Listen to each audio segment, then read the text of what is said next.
Hi friends, നമസ്കാരം. കേരളത്തിൽ വീണ്ടും ഒരു പ്രളയത്തിന് സാധ്യത ഒരുങ്ങുന്നു.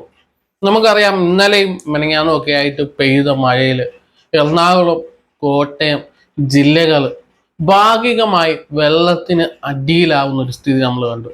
ഏതാണ്ട് പാലായിലും അത് ഈരാറ്റുപേട്ടയിലും എടപ്പള്ളിയിലും തുടങ്ങിയ എറണാകുളത്തിന് ഹൃദയഭാഗങ്ങളിലൊക്കെ വെള്ളം കയറി എന്നുള്ളതാണ് നമ്മൾ ഇന്നലെ കാണാൻ സാധിച്ചത്. നമ്മളെയൊക്കെ ഞെട്ടിക്കുന്ന ഒരു കാഴ്ചയായിരുന്നു. അതാണ്ട് ഇടപ്പള്ളി ലുലുവിന്റെ ഭാഗത്ത് പുഴ പോലും ഒഴുകുന്ന വെള്ളത്തെയാണ് കാണാൻ സാധിച്ചത്. ഈരാറ്റുപേട്ടയിലും പാലയിലും ഒക്കെ അങ്ങനെ തന്നെ നമുക്ക് കാണാൻ സാധിച്ചു. അത്രത്തോളം മഴ നമുക്ക് കിട്ടുന്നുണ്ട്. കേരളത്തിൽ കനത്ത വരൾച്ചയായിരുന്നു. വരൾച്ചയ്ക്ക് ശേഷം അതിഭയങ്കരമായ അതിശക്തമായ മഴ പെയ്തുകൊണ്ടിരിക്കുകയാണ്. അതായത് മേഘ വിസ്ഫോടനം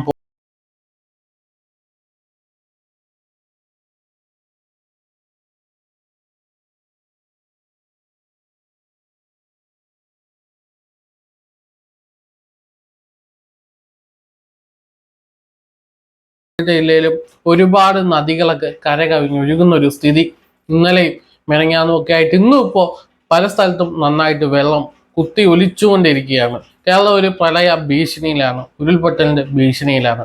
ഇതിന് എന്ത് മുൻകരുതലാണ് കേരളത്തിന്റെ സർക്കാർ എടുത്തിരിക്കുന്നത്? നമുക്കൊന്ന് പരിശോധിക്കാം. കാരണം 2018 ഭയങ്കരമായ ഒരു പ്രളയത്തെ കേരളം നേരിട്ടു. അതിന്റെ തുടർച്ചയാണ് 2019 2020 ഒക്കെ ചെറിയ ചെറിയ പ്രളയങ്ങൾ കേരളത്തിൽ സംഭവിച്ചു. ഇതിൽ നിന്ന് എന്ത് ഉൾക്കൊണ്ടുകൊണ്ടാണ് സർക്കാർ ഇവിടെ പ്രവർത്തിക്കുന്നത്? നമുക്ക് സ്വയം ചിന്തിച്ചു നോക്കുക. തകർന്ന റോഡുകളും പാലങ്ങളും പുനർനിർമ്മിക്കുന്നതിന്റെ അപ്പുറത്തേക്ക് സുഗമമായിട്ട് വെള്ളത്തിന് ഒഴുകാനുള്ള പാതകൾ നിർമ്മിക്കുന്നതിൽ സർക്കാർ പരാജയപ്പെട്ടിരിക്കുന്നു. കൊച്ചി തന്നെ എടുക്കാം. കൊച്ചിയിൽ ഒരു മഴ പെയ്താൽ കൊച്ചി ഫുള്ള് വെള്ളമാണ്. എവിടെയാണ് ഈ ഡ്രൈനേജ് സംവിധാനങ്ങൾ കിടക്കുന്നത്? എങ്ങനെയാണ് കൊച്ചി ഇങ്ങനെ ഒരു പ്രളയത്തിലേക്ക് എത്തുന്നത്? തീർച്ചയായും കയ്യേറ്റങ്ങളാണ്.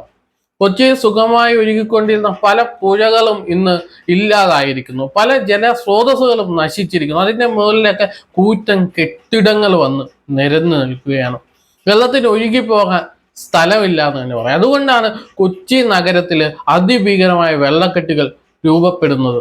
അതിന് കൃത്യമായ ഒരു ഡ്രെയിനേജ് സംവിധാനം ഒരുക്കാൻ സർക്കാർ പരാജയപ്പെടുന്നത്. ഇന്നലെ മന്ത്രി രാജീവ് പല പ്രദേശങ്ങളും പോയപ്പോൾ ജനങ്ങളുടെ രോഷം അദ്ദേഹത്തിന് നേരെ ഉണ്ടായി. അദ്ദേഹം തിരിച്ച് രോഷം പ്രകടിപ്പിക്കുന്നുണ്ട്. എന്തിന് നിങ്ങൾക്കിത് നേരെ ആക്കാൻ പറ്റുന്നില്ലെങ്കിൽ നിങ്ങൾ ഈ സ്ഥാനത്തേക്ക് വരരുത് മിനിസ്റ്റർ. അതാണ് എനിക്ക് പറയാനുള്ളത്. അത്രത്തോളം ജനങ്ങൾ വെള്ളം കൊണ്ട് കഷ്ടപ്പെടുകയാണ്. നിങ്ങൾ മന്ത്രിമാര് സുഖ ലോലുപരായിട്ട് AC കാറുകളിൽ സഞ്ചരിക്കുകയാണ്. നിങ്ങൾക്ക് ആഡംബര മാളികകളിൽ താമസിക്കാം. പക്ഷെ ജനങ്ങളുടെ കാര്യം അങ്ങനെയല്ല. നമ്മുടെ കേരളത്തിൽ ഇപ്പോഴും ദരിദ്ര അവസ്ഥയിൽ താമസിക്കുന്ന ഒരുപാട് ആളുകളുണ്ട്. കേരളത്തിൽ ഭൂരിപക്ഷം മിഡിൽ ക്ലാസ്സുകാരാണ്. അവരുടെയൊക്കെ വീടുകളിൽ മഴ പെയ്ത വെള്ളം കയറും. അത് സ്വാഭാവികമായിട്ട് കയറുന്നതിന്റെ അപ്പുറത്തേക്ക് രൂക്ഷമായി വെള്ളം വരുമ്പോൾ അവർക്ക് കിടപ്പാടങ്ങൾ ഇല്ലാതാവുകയാണ്. നിങ്ങൾ ഓരോ പ്രളയത്തിലും ഓരോ സ്കൂളുകളിൽ താൽക്കാലികമായിട്ടുള്ള സംവിധാനങ്ങൾ ഒരുക്കുന്നതിന്റെ അപ്പുറത്തേക്ക്, നിങ്ങൾ ക്യാമ്പുകൾ തുറക്കുന്നതിന് അപ്പുറത്തേക്ക് വെള്ളം ഒഴുകിപ്പോകാനുള്ള സംവിധാനം കേരളത്തിൽ ഉണ്ടാക്കണം. അത് നിർമ്മിക്കുന്നതിൽ പിണറായി വിജയനും അദ്ദേഹത്തിന്റെ മന്ത്രിമാരും തികച്ചും പരാജയപ്പെട്ടിരിക്കുന്നു എന്ന് നമുക്ക് തുറന്നു പറയേണ്ടി വരും. അവർ കുടിയേറ്റങ്ങൾ ഒഴിപ്പിക്കുന്നില്ല. ഇന്നലെ തന്നെ രാജീവ് പറയുന്നത് കയ്യേറ്റങ്ങൾ ഒഴിപ്പിച്ചാൽ ഇതിനൊരു ശമനം ഉണ്ടാവും. ആരാണ് ഒഴിപ്പിക്കേണ്ടത് മിസ്റ്റർ രാജീവ്? ആരാണ് ഒഴിപ്പിക്കേണ്ടത്? നിങ്ങൾ ഇനി ഒരു 2 വർഷമൂടെ കഴിഞ്ഞാൽ പുതിയൊരു തെരഞ്ഞെടുപ്പിനെ നേരിടാൻ പോവുകയാണ്. നിങ്ങൾ മന്ത്രിയായിട്ടും ഏതാണ്ട് 3 വർഷം കഴിഞ്ഞിരിക്കുന്നു. എന്നിട്ടും നിങ്ങൾക്ക് ഒന്നും ചെയ്യാൻ സാധിക്കുന്നില്ലെങ്കിൽ ഇനി എവിടെയാണ്, ആരാണ് ഒഴിപ്പിക്കാൻ പോകുന്നത്? അതുപോലെ തന്നെ പുഴകൾ കര കവിഞ്ഞൊഴുകുന്നത്. അതിനൊരു ശാശ്വത പരിഹാരം. പുഴയിലൊക്കെ ശരിക്കും മണ്ണ് വന്ന് നിറഞ്ഞ് പുഴയുടെ ഒഴുക്കിനെ തടസ്സപ്പെടുത്തിക്കൊണ്ടിരിക്കുകയാണ്. അപ്പൊ പുഴയ്ക്ക് കൃത്യമായിട്ടുള്ള ആഴം നിർമ്മിക്കുക, കൃത്യമായ ആഴം ഉണ്ടാക്കുക. അത് മണലാണെങ്കിലും മണ്ണാണെങ്കിലും ചെളിയാണെങ്കിലും അത് നീക്കം ചെയ്യാനുള്ള സംവിധാനങ്ങൾ ഒരുക്കുക.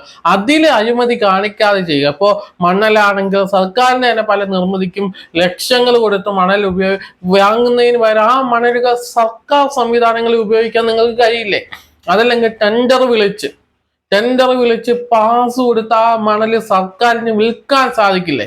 ഇതൊക്കെ സാധിച്ച് പുഴയുടെ ആഴങ്ങൾ കൃത്യമായ അളവിൽ ജലമൊഴുകി പോകുന്ന രീതിയിലേക്ക് മാറ്റാൻ നിങ്ങൾക്ക് കഴിയുന്നില്ല.